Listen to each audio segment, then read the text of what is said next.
कल्पना कीजिए एक ऐसे महोत्सव की जहां लाखों लोग एक स्थान पर इकट्ठा होते हैं, जो संस्कृति, जाति और राष्ट्रीयता की सीमाओं को पार करता है।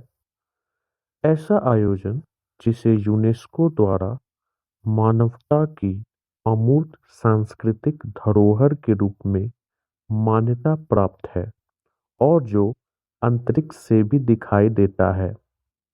स्वागत है कुंभ मेले में, जो पृथ्वी पर सबसे बड़ा आध्यात्मिक आयोजन है।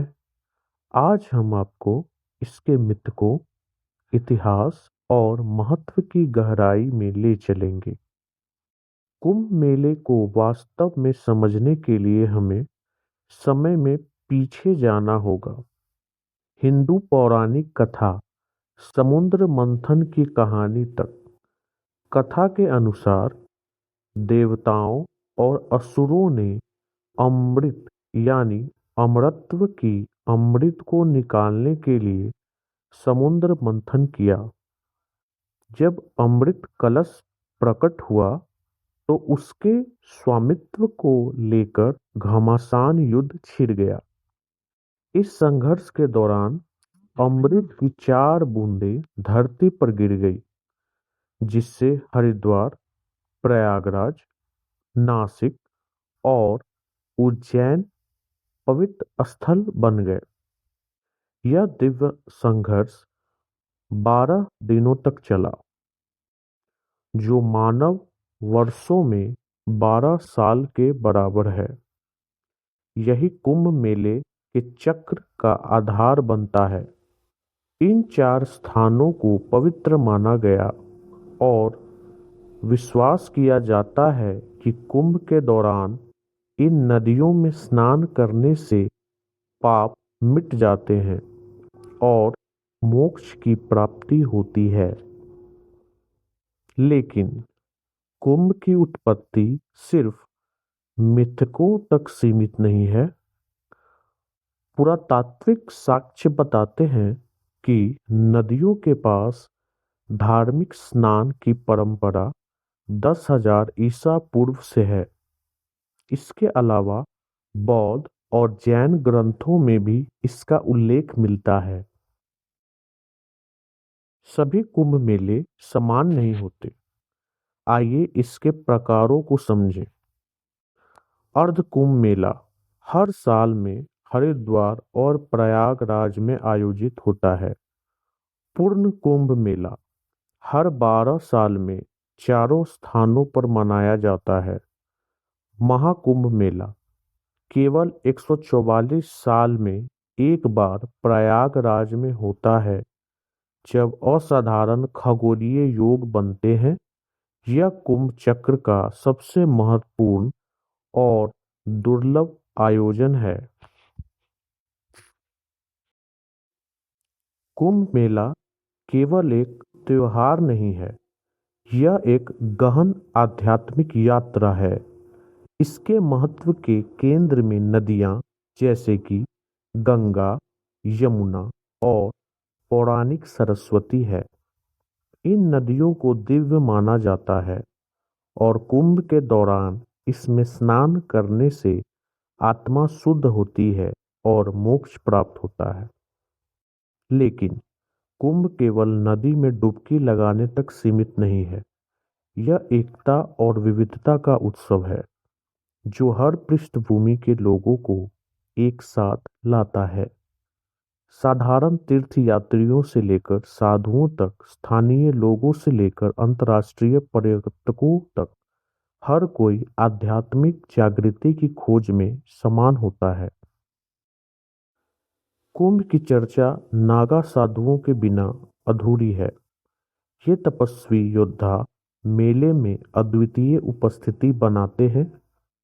अपने भस्म लिप्त शरीर, जटाओं और साधारण वस्त्रों के साथ वे सांसारिक जीवन के अंतिम त्याग का प्रतीक हैं।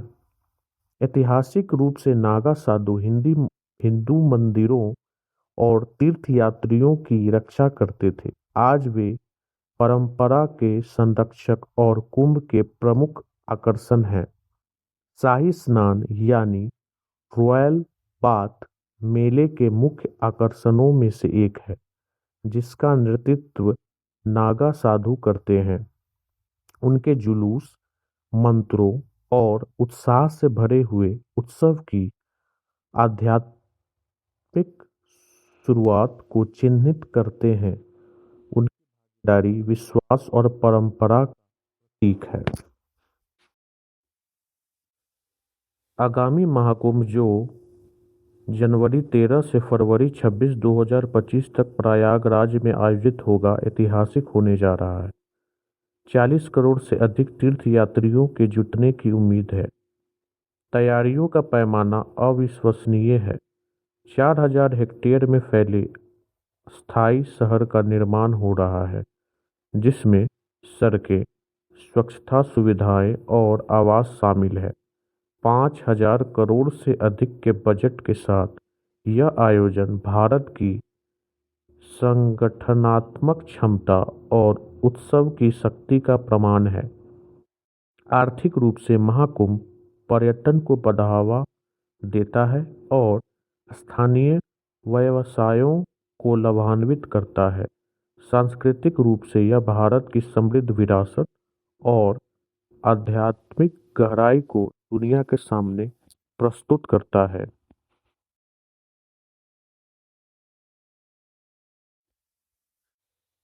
कुंभ मेले का समय और स्थान सटीक खगोलीय गणनाओं से तय किया जाता है। बृहस्पति, सूर्य और चंद्रमा की विशेष राशियों में स्थितियां मेले के स्थान और समय को निर्धारित करती है। उदाहरण के लिए, जब बृहस्पति ग्रह सिंह राशि में प्रवेश करता है और सूर्य कर्क राशि में होता है, तो कुंभ नासिक में आयोजित होता है। इसी प्रकार विशिष्ट संयोजन प्रयागराज, हरिद्वार या उज्जैन में कुंभ का निर्धारण करते हैं। प्राचीन मान्यताओं के अनुसार इन खगोलीय संयोगों के दौरान नदी का जल औषधीय और शुद्धिकारी गुण प्राप्त करता है, जो इसे और अधिक पवित्र बनाता है। कुंभ मेला केवल एक धार्मिक आयोजन नहीं है, यह एक ऐसा अद्वितीय अनुभव है जो प्राचीन और आधुनिक, आध्यात्मिक और सांसारिकता को जोड़ता है। यह मानवता की शाश्वत खोज का प्रतीक है।